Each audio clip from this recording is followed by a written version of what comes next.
Hello viewers, আসসালামু আলাইকুম। ভাত খেতে ইচ্ছা করছে না, আমরা চেষ্টার সাথে পরোটা প্রিন্ট করে নিয়েছি। একদম এই মিহিটা খেতে কিন্তু বেশ লাগবে আর খুবই ভালো লাগে। শিয়া ভাইয়া কিন্তু ওয়েট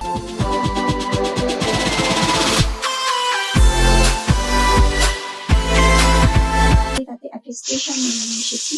এবারে শীতে কেন জানি রাতের বেলা একদমই ভাত খেতে ইচ্ছা করছে না। আমরা চেষ্টা করছি আলাদা আলাদা রুটি, পরোটা বা অন্য কোনো কিছু খাওয়া। আজকে তাই বাসায় বানাবো মুরগি পোড়ার সাথে পরোটা, আর এর সাথে সালাদ থাকবে। আসলে মুরগি পোড়া বলতে আমার খুব ভালোই লাগে। চিকেন চাপের চাইতে যখনই আমি মুরগি পোড়া কথাটা উচ্চারণ করি তখনই মনে হয় একটু বেশি স্বাদ লাগে। আসলে আমি আজকে চিকেন চাপের জন্য প্রথমে গোলমরিচ এবং মরিচটা বেটে নিব। এরপরে যে মাংসগুলো নিয়েছি এগুলো সুন্দর করে হালকা থেতলো করে নেব, কারণ এই মাংসগুলো যদি থেতো করে যায় তাহলে কিন্তু মশলাগুলো ভিতরে সুন্দরভাবে ঢুকে খেতেও বেশ ভালো লাগে। আর বাজারে যেসব আমরা খাই ওগুলো একদম গোটা গোটা মুরগি থেকে চাপ বানিয়ে দেয়, ফলে এর ভেতরে সাদাই হয়ে থাকে, মশলাটা কিন্তু একদমই ঢোকে না। আমি গোলমরিচ এবং মরিচ দিয়ে মাংসগুলোকে মাখিয়ে নেওয়ার পরে ব্লেন্ডারে সুন্দর করে পেঁয়াজ, রসুন এবং কাঁচামরিচ আবার ব্লেন্ড করে নিয়েছি। একদম এই মিহি ব্লেন্ড দিয়ে সুন্দর করে মাংসগুলোকে একদম মাখিয়ে রাখবো। আমি আদা বাটা, রসুন বাটার সাথে টমেটো সস, গোলমরিচ গুঁড়া, ধনিয়া গুঁড়া, জিরে গুঁড়া, এগুলো সব ধরনের মশলা দিয়ে একসাথে ভালোভাবে মেরিনেট করে রাখবো। আসলে এই মাংস তত বেশি টেস্ট হবে যত বেশি আপনি এই সময় ধরে একে মাখিয়ে আপনি রেস্টে রেখে দিবেন। আমাদের ব্লগ যারা নিয়মিত দেখেন তারা জানেন যে আমরা অনেক বেশি পরিমাণে ঝাল, তাই আমি এখানেও অনেক বেশি পরিমাণে ঝাল দিয়েছি এবং শেষে হালকা একটু লেবু দিয়েছি, কারণ এই লেবু দিলে মাংসের যে কাঁচা গন্ধ সেটা একদমই থাকে না। আর সাথে দিতে হবে সয়া সস।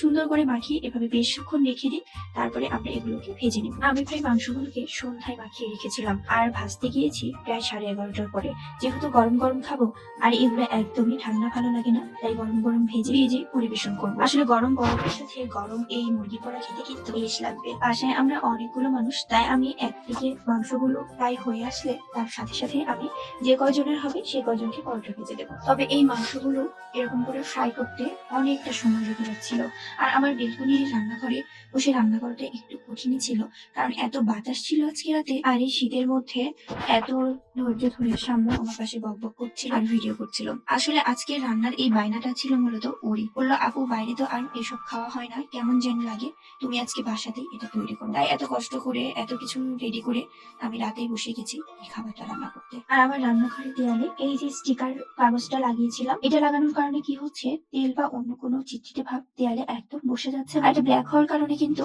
দেখাও যাচ্ছে না। এর মধ্যে আমার একবারের মাংসগুলাই ফ্রাই হয়ে এসেছে, আর আমি সাথে সাথে দুটো পরোটা ভেজে নিচ্ছি, কারণ এই মাংসগুলো যদি সবগুলো একসাথে ভাজার পরে খেতে যাই তাহলে কিন্তু একদমই ভালো লাগবে না। এই মাংসগুলো ভাজার সাথে সাথে আমি পরোটা ভেজে খেতে দিয়ে দিব। আমার একটা পরোটা ভাজা শেষ, আমি এবার মাংসগুলোকে আরেকবার সুন্দর করে গরম করে নেব, কারণ এই শীতের রাতে এর মধ্যে কিন্তু মাংসগুলো ঠান্ডা হয়ে গিয়েছে। এখন কত সুন্দর একদম পোড়া পোড়া দেখাচ্ছে, এটা কিন্তু খেতেও ভীষণ মজা হবে, কারণ আমি যতক্ষণ মশলা মাখিয়ে রেখেছি মশলাটা মাংসের মধ্যে একদম সুন্দরভাবে ঢুকে গিয়েছে। এছাড়া শামু বেশ কিছুক্ষণ ধরে এত কষ্ট করে ওয়েট করছিল, আমি আগে এটা ভেজে ওকে দিই। আর আমি মাংসগুলির পাশে হালকা করে একটু কাঁচা পেঁয়াজ এই তেলে ভেজে নিয়েছি। এই পেঁয়াজটা কিন্তু পরোটা মাংসের সাথে টেস্ট হবে।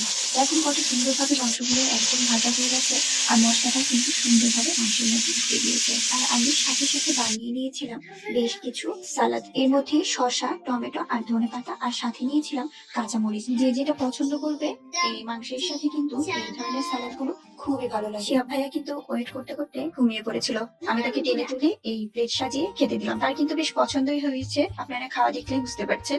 আমি বললাম, আমি শীতের রাতে শুধু এভাবে খেলে হবে, গিফটও দেওয়া হবে এত সুন্দর খাবারের জন্য। সে কিন্তু রাজি হয়েছিল।